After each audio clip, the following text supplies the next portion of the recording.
Kesultanan Pasir, kekuasaan dan diplomasi di timur Kalimantan.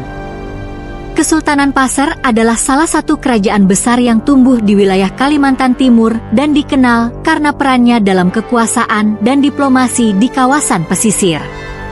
Berawal dari sebuah kerajaan kecil, Pasir tumbuh menjadi kesultanan yang kuat, memegang kendali atas jalur perdagangan, budaya, dan politik di wilayah tersebut.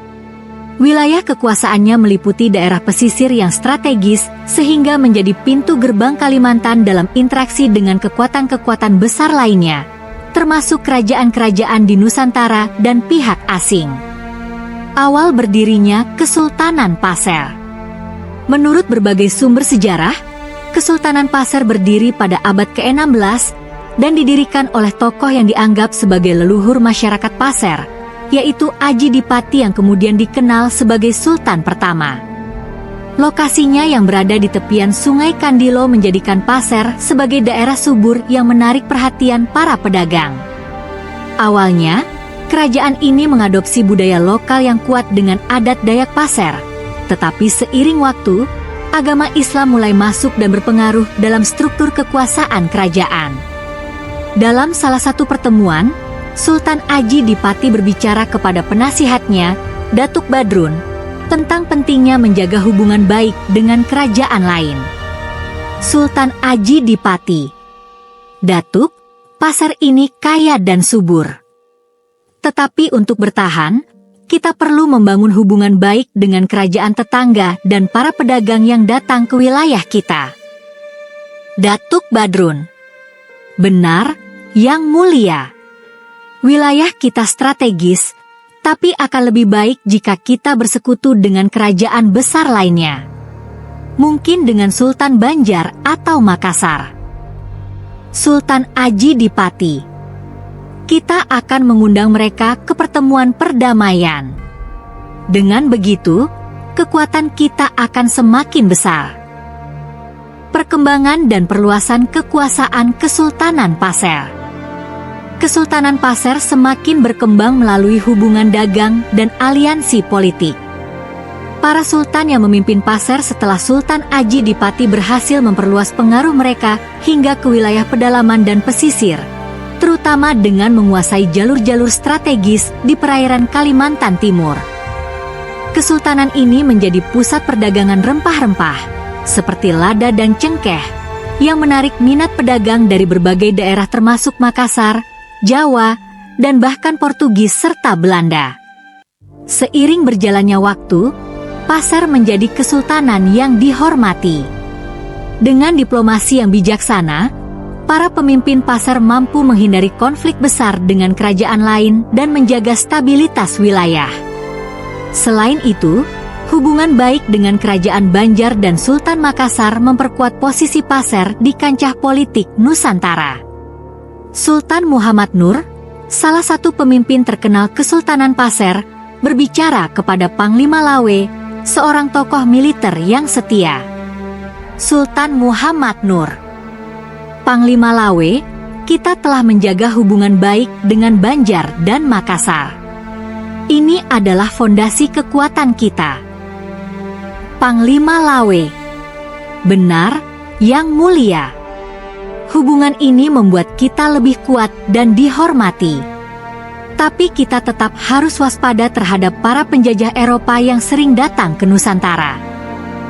Sultan Muhammad Nur, aku tahu. Karena itu, kita akan tetap memperkuat pasukan dan menjaga perdamaian dengan para tetangga. Diplomasi dengan kolonial Belanda. Pada abad ke-18, pengaruh Belanda mulai terasa di wilayah Kalimantan, termasuk Pasir. Namun, sultan-sultan Pasir yang terkenal dengan keahlian diplomasi mereka memilih untuk menjalin hubungan yang bijaksana dengan pihak kolonial. Melalui perjanjian yang cermat, Kesultanan Pasir tetap mempertahankan kedaulatan dan kemerdekaannya meskipun Belanda berusaha mendominasi wilayah pesisir Kalimantan. Hal ini berhasil berkat kebijakan para sultan yang berani menolak segala bentuk campur tangan asing dalam urusan dalam negeri mereka. Dalam salah satu kesempatan, Sultan Muda Zainal, pemimpin Passer kala itu menerima utusan dari pihak Belanda yang berusaha menjalin hubungan ekonomi. Utusan Belanda. Sultan Zainal, gubernur Belanda di Batavia, menginginkan kerjasama dagang yang lebih erat dengan Passer. Kami dapat membantu memasarkan lada Passer di pasar Eropa. Sultan Zainal. Kami menghargai penawaran tersebut. Namun, segala bentuk perdagangan harus tetap sejalan dengan aturan yang ada di negeri kami. Kedaulatan Passer adalah yang utama. Utusan Belanda.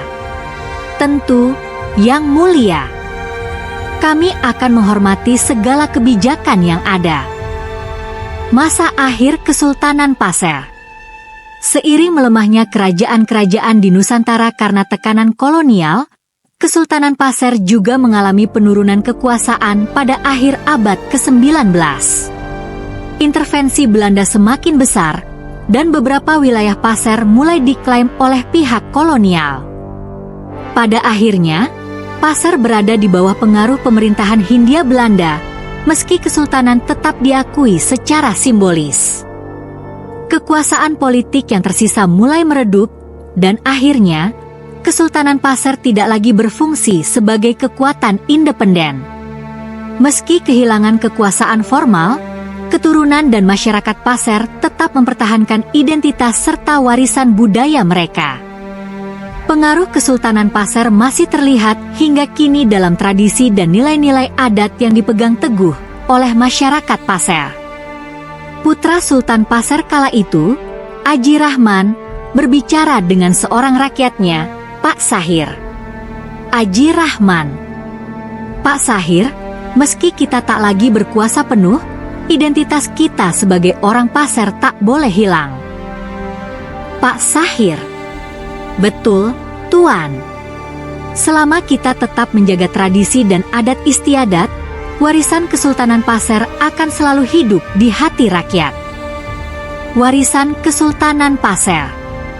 Meskipun Kesultanan Passer tidak lagi berkuasa, warisan budaya dan sejarah kesultanan ini masih tetap hidup dalam kehidupan masyarakat Passer hingga kini. Di beberapa wilayah, peninggalan arsitektur serta artefak Kesultanan Passer masih dapat ditemukan, menjadi bukti kejayaan masa lalu yang turut berperan dalam sejarah panjang Kalimantan. Selain itu, upacara adat dan ritual yang diwariskan oleh Kesultanan Passer tetap dilestarikan oleh masyarakat setempat sebagai bentuk penghormatan pada leluhur dan identitas budaya mereka. Kesultanan Passer telah memberikan teladan tentang bagaimana kekuasaan, diplomasi, dan kearifan lokal dapat berpadu dalam menghadapi tantangan besar.